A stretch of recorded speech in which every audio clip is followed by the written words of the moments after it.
तरफ अयोध्या में राम मंदिर के निर्माण की तैयारी चल रही है, तो दूसरी तरफ एलएसी पर चीन के पीछे धकेलने की रणनीति बन रही है। रणनीति के मुताबिक भारतीय सेना के जवान अपनी चौकियों को पीछे नहीं हटाएंगे और सेना ने हड्डियां गलाने वाली ठंड में मोर्चे पर डटे रहने की तैयारी अब शुरू कर दी है।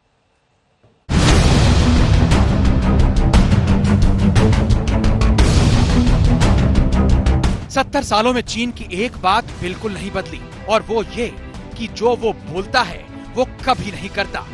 उसका वादा था पीछे हटने का, लेकिन अब तेरा डंडा उठाने की जगह अपने वादे से मुकर गया है। सेना ने उसके मंसूबे को भांप लिया है, लिहाजा नई रणनीति ये है कि भारतीय सेना उस पर दबाव बनाने के लिए एलएसी की अग्रिम चौकियों से पीछे नहीं हटेगी।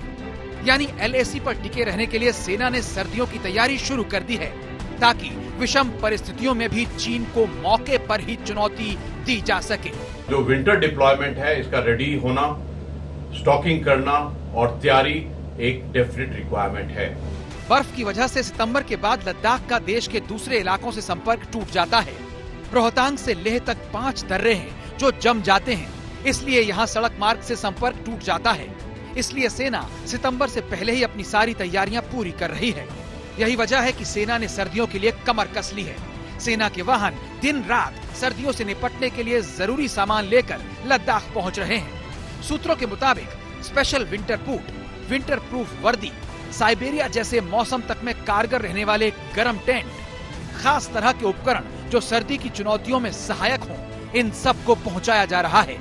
सियाचिन ग्लेशियर के अंदर हमारा सेना जो है इतनी सालों से विंटर में भी तैनात है, तो इस वजह से अगर आप देखेंगे तो इंडियन आर्म फोर्सेस के पास इस प्रकार का अनुभव है और जरूरत पड़ने पर विंटर डिप्लॉयमेंट जो है इस इलाके के अंदर, गलवान घाटी के अंदर या पांचपुसो के अंदर भी ठीक तरीके से इंडियन आर्म फोर्सेस कर सकते हैं। आमतौर पर लद्दाख में एक बटालियन से ज्यादा सेना की तैनाती नहीं रहती थी, लेकिन इस बार करीब 5 बटालियन आर्मी के हैं।